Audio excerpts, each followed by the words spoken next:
Ada video yang sedang viral nih. Jadi ceritanya itu ada selebritas TikTok yang ingin memberi kejutan kepada pacar perempuannya.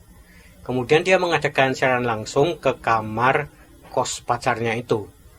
Akan tetapi justru yang dia dapatkan itu adalah kejutan karena memergoki pacarnya yang sedang berduaan dengan pria lain. Banyak warganet yang bersimpati terhadap sang selebritas ini, dan tidak sedikit pula ada yang menghujat sang perempuan ini. Akan tetapi ada sedikit yang menyoroti atau peduli soal intrusi sang selebritas terhadap ruang privat. Sang selebritas ini mengadakan siaran langsung ke wilayah privat tanpa persetujuan atau konsen pihak perempuan. Akibatnya, peristiwa privat ini menjadi ajang konsumsi publik. Loh, tapi kan ini live ke pacarnya sendiri. Apa salahnya? Justru di situ masalahnya. Hubungan mereka masih sebatas pacaran. Mereka itu belum menikah. Itu artinya sang selebritas tidak punya landasan yang kuat untuk mengadakan siaran langsung terhadap ruang privat sang pacar. Apa yang dilakukan oleh sang pacar di ruang privat itu adalah hak pribadinya.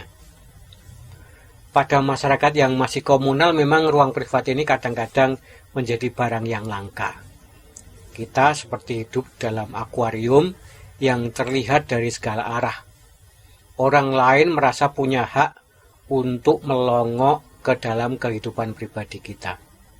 Contoh klasiknya ya adalah ada pertanyaan begini, kapan menikah, terhadap orang yang masih lajang. Atau kalau ada yang sudah menikah akan ditanya, kapan punya anak? Atau kalau sudah punya anak lalu ditanya, kapan si sulung diberi adik? Nah demikian seterusnya, bukankah itu kan masalah privat mereka, tidak perlu ditanyakan. Pertanyaan itu dilontarkan bukan dalam rangka menunjukkan empati, melainkan untuk memamerkan diri. Lihatlah, aku sudah menikah. Lihatlah, aku sudah punya anak. Lihatlah, aku sudah punya anak banyak. Lihatlah, aku lebih baik daripada kamu. Kasihan deh hidupmu. Demikian juga terjadi pada kasus selebritas tadi. Mengapa menjadi viral? Itu karena banyak warganet yang kepo pada urusan privat orang lain. Nah, saya jadi ingat cerita 2000 tahun yang lalu.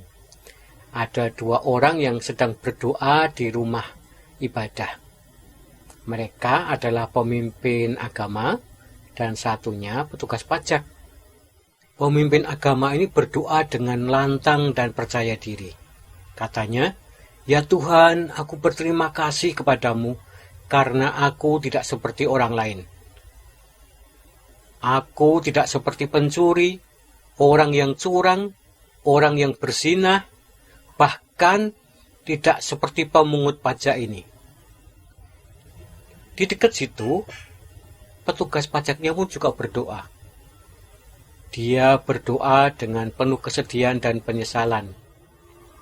Dia tidak berani memandang langit, tetapi dia memukul-mukul dadanya sebagai tanda penyesalannya. Dia berdoa, "Ya Tuhan, kasihanilah aku orang berdosa ini." Pada zaman now, kita mudah sekali membanding-bandingkan diri kita dengan perbuatan orang lain. Saat kita merasa memiliki standar moral yang lebih tinggi, bisa jadi kita akan menjadi seperti doa pemimpin agama ini. Aku bersyukur karena tidak melakukan perbuatan yang dilakukan oleh orang lain itu. Benarkah kita lebih saleh? Bisa jadi kita memang tidak melakukan perbuatan dosa tersebut. Tapi sebenarnya kita berdosa terhadap hal-hal yang lain, bahkan mungkin lebih parah. Nah, demikian catatan singkat dari Purnawan Kristanto. Sampai jumpa.